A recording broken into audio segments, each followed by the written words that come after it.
That's right, the Rated RR podcast is back. We hope we gave you a chance to miss us because we took a bit of a break, but we are back with a banger. Rich Roshanrai, how are you doing? I'm doing great. Nice little break that coincided with the international football, of course, and I'm glad we're here and we've got a really good guest to talk to. Yeah, Roshan, it's great to be back on the pod, and we've come back, like I said, with a banger. Madhu joins us. Madhu Mohana joins us for the second time on the podcast. Madhu, welcome back to the show. How are you doing? I'm doing great. Thanks for having me. It's great to be back always. Yeah, it's interesting to see as well that you've gotten back into the professional football scene. So tell us, how did this move to Balestier actually come about? So I had a chat with Coach Akbar. We just met for coffee, and I told him I wanted to keep fit. I wanted to train. So this happened somewhere in April. So I'm thankful that he actually allowed me to train with the team. So yeah, I just kept fit. Kept my football fitness. Keep my touches going. And then in June they decided to sign me. It was a surprise. I was never intending to sign actually. I mean, not only for Balestier but for all the clubs. I was thinking of taking a year's break by just keeping fit. But opportunity came and I took it. Madhu, you touched on it there. You wanted to keep fit, therefore you started training with Balestier, and it was never your intention to sign. What then convinced you to sign on with Balestier Khalsa?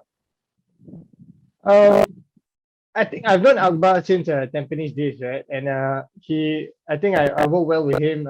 He was talking to me about the team and how I can help. And I felt that this Balestier, there's a lot of youngsters, and he needed to put in some experience to the team, and that's where I came in. Not only on the pitch but off the pitch too. So I think he's probably one of the reasons why I signed for Balestier. Madhu, I want to ask, you mentioned this word experience there, and I think you coming in brings a lot of that. But you also have the likes of Delwinder, Hawaii Loon is also at the club. And yet this is a Balestier side that seems to be struggling a little bit in terms of that goal concession front, the league's highest in terms of how many goals they've conceded with 35. How do you think that you'll be able to help this team, and what do you think those issues are at the moment? So like I mentioned, we have a lot of youngsters there, schoolboys. They are just from under 21 coming up to train with the team. So I think as for quality, yes, some of the guys, they do have quality, but then the thing that differentiates us with the other team is the experience, how to cope when we're 1-0 down or 1-0 up. So that's where the senior players like Del, I think he's been doing a great job managing the team, and like Wailun, even Gareth and Darren, these boys are helping out with the experience, to keep the boys going even when they're down. So with me inside, I think I can push them a little more and get them to keep their heads up even if things are not going well. Now, Madhu, you touched on it there. You went to Balestier with the intention to keep fit, and you worked on your physical fitness, right? Which is important for athlete. But I think you and Roshan will both agree that fitness and physical fitness are two different things, especially when you play professionally. So how long do you think you'll need to get up to speed with the rigors of the Singapore Premier League? I think I managed 90 minutes of the last game. I'm perfectly fit now. Yeah, but yeah, sorry. So I wasn't expecting to start that game actually, but Akbar needed me because the other centre back, he's also coming back from injury. Yeah, I was kind of surprised to be able to last 90 minutes, especially against Sailors. But I think it helped, during training when I was pushing myself, doing the extra bit. And yeah, I hope to carry on from there. I'm 31 now, and hope I can just play as much minutes as possible, in a game. Yeah. How did you feel, Madhu, coming back into football and playing football again in the league? Football has always been my passion. I've been watching all the games, from home, and even like some days, I'm watching on the TV and also watching on my phone, my iPad. Watching 2 games at once. It's good to be back on the pitch. Finally being on TV instead of the other end of it. So yeah, I would just say I'm really grateful to be back. Madhu, and you talk about that comeback, right? You made your comeback against the Sailors, and we know they are the top tier team in Singapore at the moment. So, was there any nerves at all? Because you are season pro, but making a comeback again, there must have been some sort of nerves. Not really, because I think you mentioned it. I played against some of the top teams, and I think LCS is yes, it's a quality team, but it's just another team in the SPL. I just wanted to play my best. Come back, and I was more worried about being match fit than anything else. I wasn't afraid of the players over there, but yeah, match fitness wise, I was kind of nervous that I couldn't last the game, but thankfully I did. So just a match fitness thing in terms of touches, in terms of you thought rhythm and all that, it was still all intact and it was still there. Yeah, because like I said, I started training with Balestier for I think since April, so it's been like 2.5 months of good training. Yeah. Yeah, and with Toa Payoh pitch, I can only I can only improve the. We've spoken about the Toa Payoh pitch many times on this and also on the broadcast as well. So yeah, I understand exactly where you're coming from with that. Yeah. Now, Madhu, is not just the Toa Payoh pitch you're going to be concerned about, right? I would like to know, do you still harbor hopes of perhaps one day representing the national team again? Is that on your mind at all?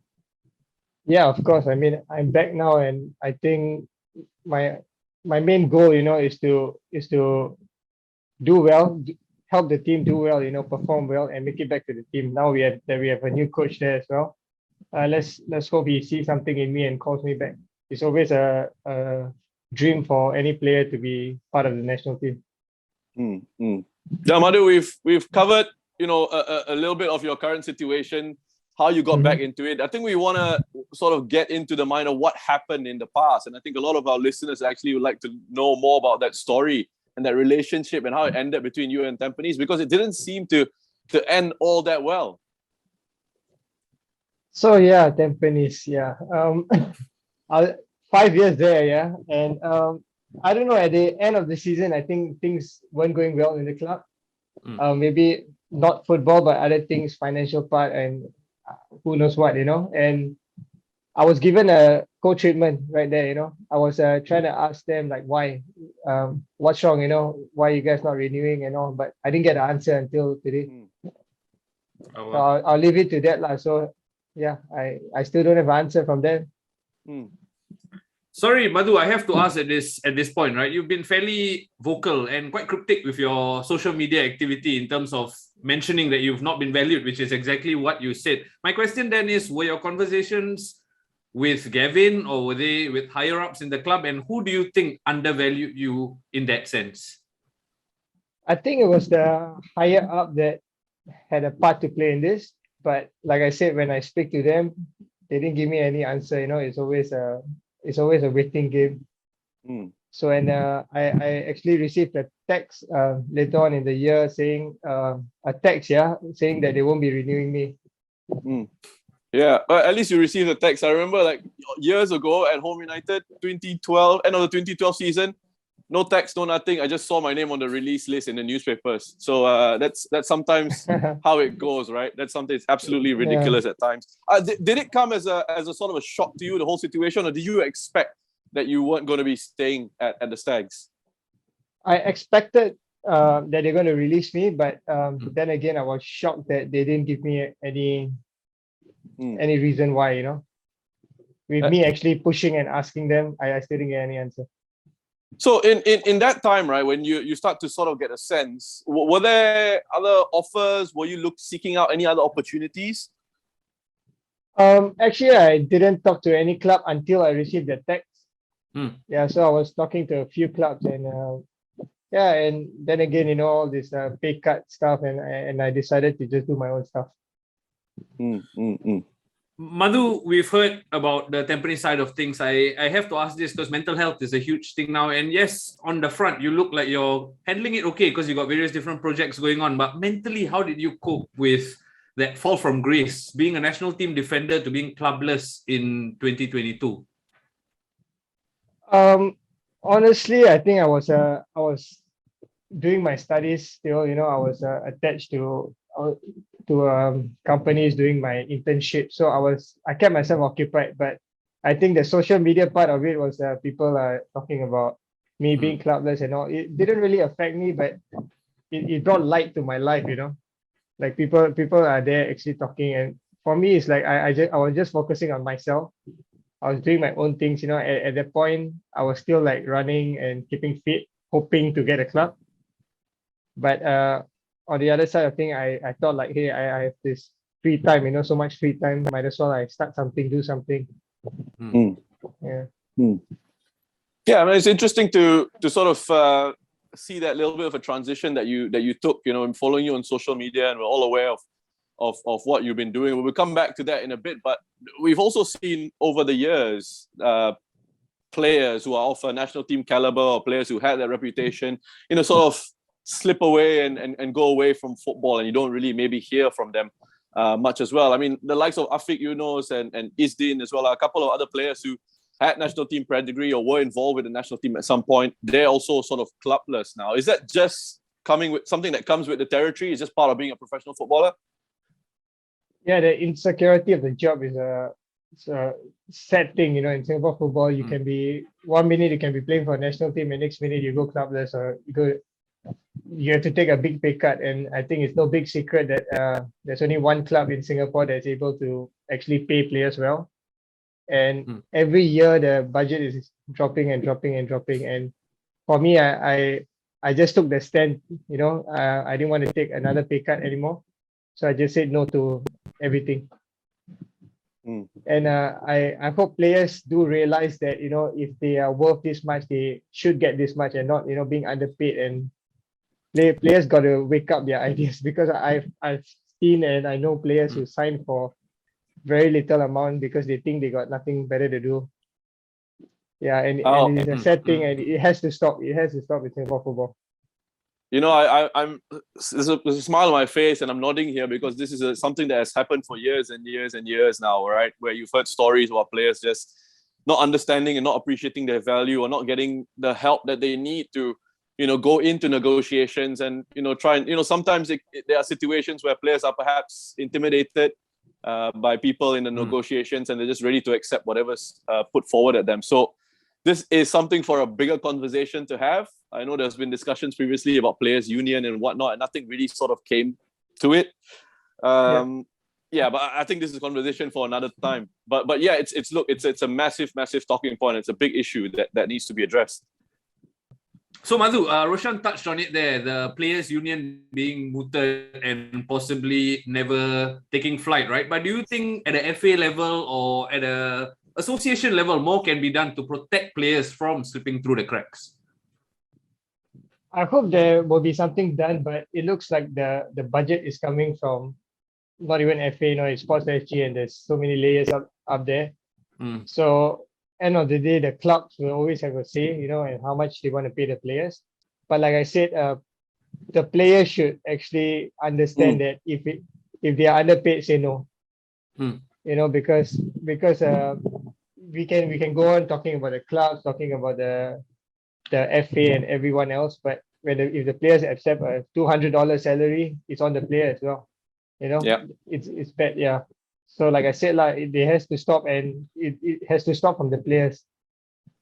Yeah, absolutely right. And I think that there needs to be and understand. Feel free to disagree here, Madhu, but I think there needs to be an acceptation, or accept the responsibility. Players need to accept the responsibility in certain situations and know that this is a story of professional football in Singapore. You need to sort of try and back up in other ways, and try and protect yourself in those scenarios and in those situations, because you do have to sort of just look out for your back. Yeah, I agree. Yeah.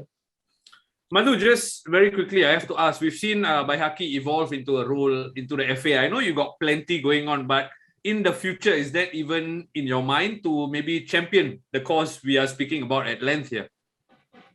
Let's see what Baihaki can do at FA first, and then I'll decide. I actually met him up yesterday, for a talk. And yeah, he's working on things which is great, and one of it was actually to help ex-international players and stuff, because as we know, a lot of players after they retire, they are driving Grab, Food Panda, and all. So maybe if FA could actually help, help them, give them a job, or uh, maybe not a job, but educate them in certain sectors. And because with this experience, they'll be able to help Singapore football. They have been on the ground, so they understand players more. What we can do, what we cannot do. Yeah. Well, we hope to see things improve on that front, both organizationally, structurally, and for the players as well. I mean, to also as individuals, do the things and that you need to do to protect yourselves and to get yourselves covered. Yep. Totally agree. Now that pathway is very important, and hopefully Bai fights the good fight. Now it's good to know that you met up with Baihaki, who was a former teammate at Tampines of yours. So clearly no hard feelings there. But are there any hard feelings at all with Tampines Rovers? No comments. All right, then answer this. Have you taken note of the dates that Balestier take on Tampines? Yes. Have you played it? Have you played it out in your mind? What you think you're gonna do? What's gonna happen? Have you sort of visualized this? No. So don't get me wrong. I'm very good with the players. I have no issues with the players. Yeah, it's just some people up there that's kind of annoying. But nothing. I mean, it's gonna be a game. Of course I have this hatred towards some people there, but I have to be professional. I have to play my game, and the first thing is to win. It's not to go there to get a red card. And we were try our best. It's going to be difficult. Tampines is still a good team.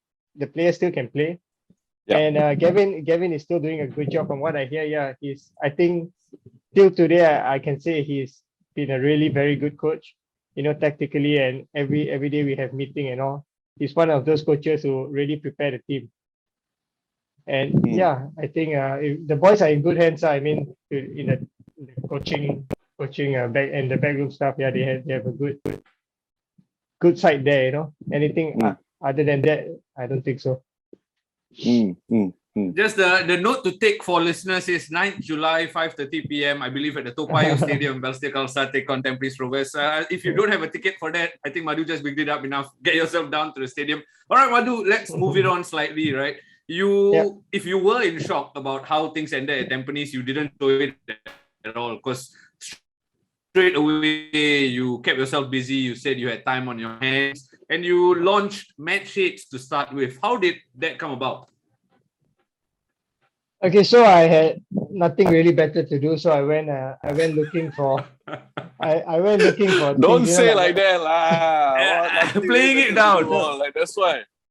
No, it's true. Like I was just looking at how I can make some money, and I looked through the e-commerce stuff, and I saw like products. People are buying it and selling it.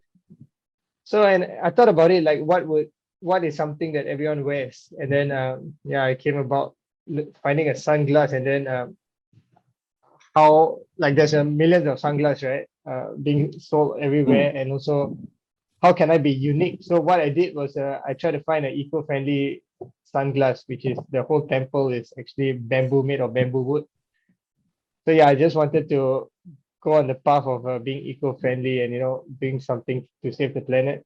So I just started this, just my first business, and I was like on a trial, just trying it out, and it went really well actually for the first 2 weeks, and till today, I actually sold out around 4 times. Wow. Yeah. So it's still happening because on Lazada, I'm selling on Lazada. So now I'm getting, at first it was all like friends, family, teammates, all the support was from there. But now I'm getting like random people ordering. Oh, that's good. Yeah. So tell us how do we find this?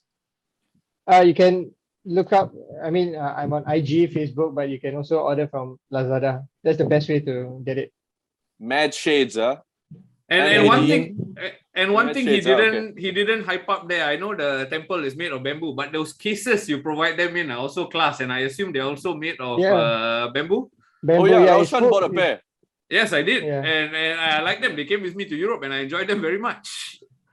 Yeah, so the whole case is actually a bamboo case, and the first 200 had my name on it, so Madhu Mohana, and everything after that was Match Shades.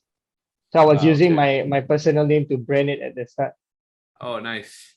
Nice. Yeah, And Madhu, speaking of using your personal name, you didn't stop at Mad Shades. You've recently launched Mad Kicks as well. What's that all about? okay, so Mad Kicks is something related to football. Like I said, my passion was always with football, and this actually it didn't like just happen. It took me a while to get it sorted because there's a lot of things coming into it. Again, I didn't want to be just any football academy because there's so many out there, and there's no way I can compete with Active SG. The kids are paying like $20 and it's happening everywhere. So I was thinking of doing something really different, which is one-on-one training. There's not many people doing that. So not only is it football coaching, but it's more to mentoring. So as a professional or ex international, right? I think I have the experience to guide this kids, to not only be good on the pitch, but also to have that football mentality, which is very important. And I don't think a lot of those C licensed coaches will be able to educate them on that. Playing in front of a big crowd, going to training every day, like your food and everything. How's that? It's quite new, right? How's that going so far?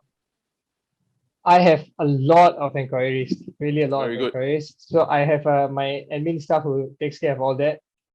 So replies, and actually this morning I also got an email with interest to send two of our kids for training. So yeah, I have to figure it out properly because I'm the only coach now. So I need to be able to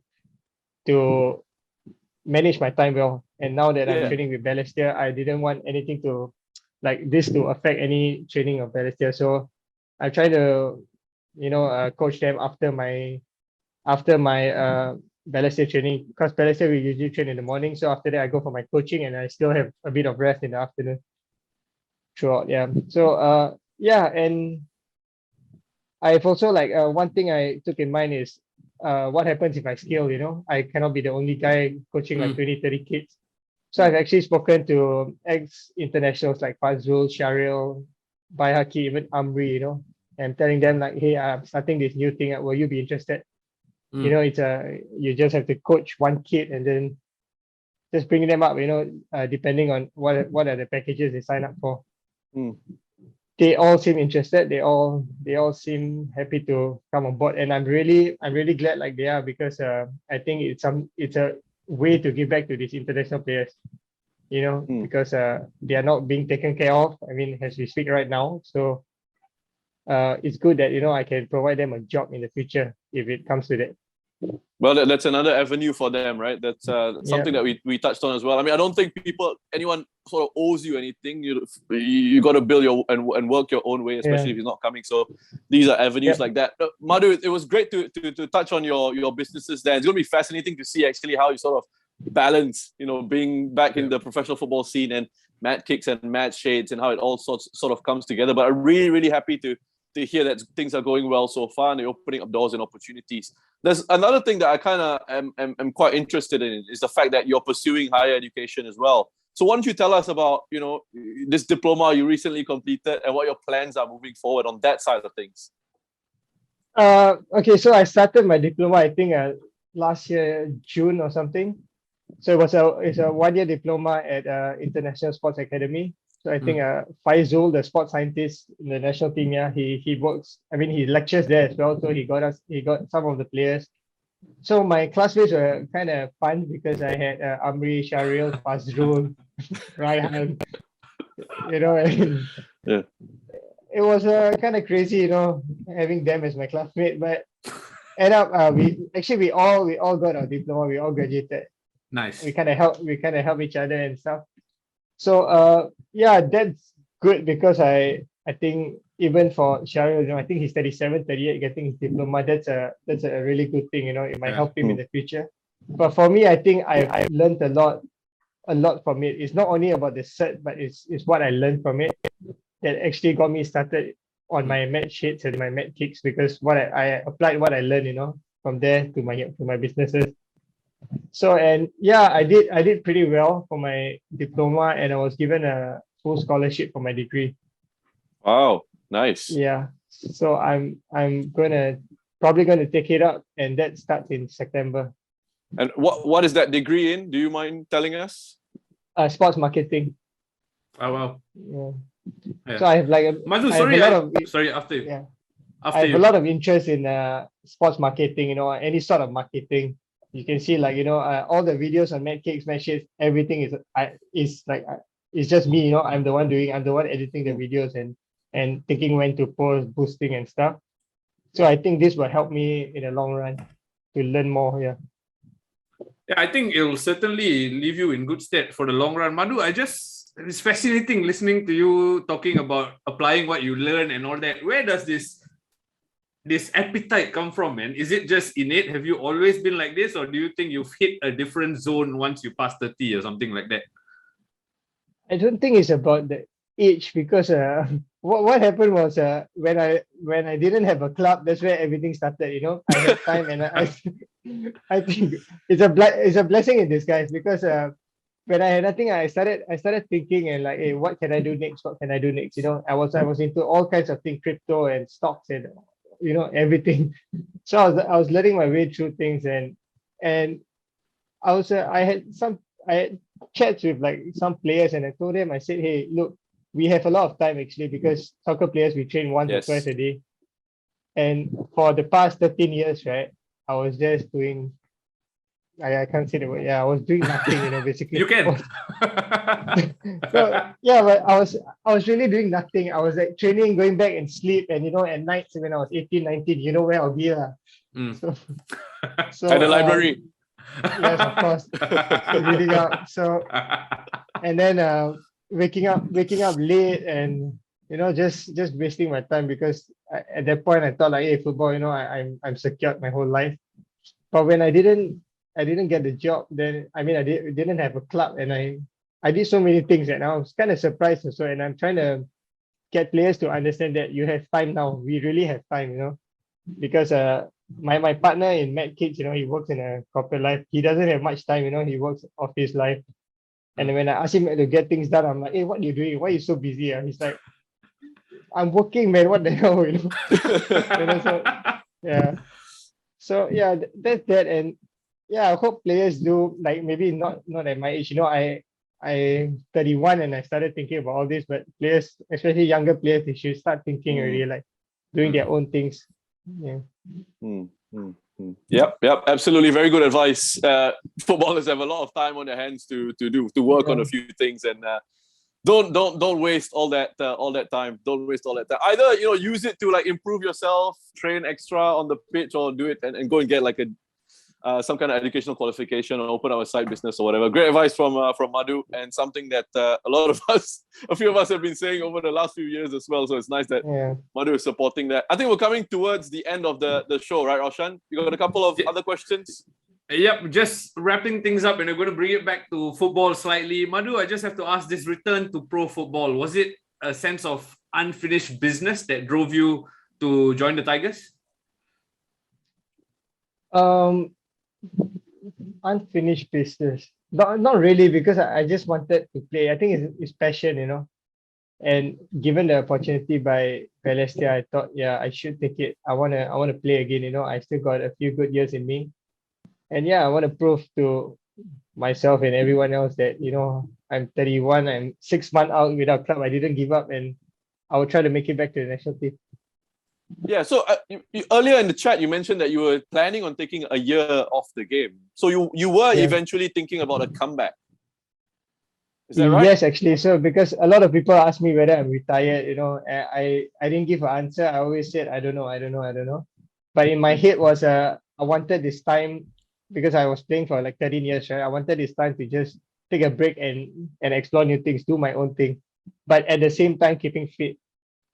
But then, like I said, I was training with Balestier, and then they wanted to sign me, so I agreed. I agreed on that. I said okay. All right, Madhu. Just finally, now that you've been given that second chance, so to speak, let's say 20 years from now, what do you want Madhu's legacy to be? It's a funny question. Got so many things coming out of my head now. I think. I mean, apart from football, I want players to realize that, if don't be underpaid, number one. If you have to say no, say no. Because there's a lot of players, they just like you mentioned, being under pressure, and they think they have no choice but to accept offers. So players have to, I hope I can prove something, and teach players that football is not everything. As much as you want to play, you have your time, go and do some stuff. Go and study, number one, especially for the younger guys. Some of my players in Balestier, they can't even speak English. I mean, yeah, but That's the exclusive of this show. That's the one we're going to lead with, Madhu. Some my Balestier God, players would can. No, relax. Don't worry. no, We're just kidding. actually, yeah. No, but I mean, you should know, a lot of players, they neglect their studies, including Yep. myself. I dropped out from poly to play football. I was involved in SEA Games and stuff. Yeah. And then at 30, I'm starting to think, hey, I need to study, And yeah, players should start young. And I hope, like you said, what can I bring in, which is this lah. Don't start too late, But even if you are 30, 38, Shariel and Amri is getting their diploma at 38, that's fine. But if you can do it at 20, why not, Yeah. Yeah, and just be yourself, play your best. Football I think will always be how it is in Singapore. Things have to change. If not, we are just going to be in the same level. So yeah, a fallback, something to do outside, not Grab, not Foodpanda. I mean, no offense, but as a footballer, I rather you do something bigger. That's great words. I think, Madhu, you've sprinkled plenty of wisdom on this podcast, and it's been great hearing from you about your growth and what you want to achieve in the future. Madhu, thank you so much for spending time with the Rated RR podcast. We wish you all the best for the year ahead and for your future. Yeah, thank you guys for having me. Good to be back anytime.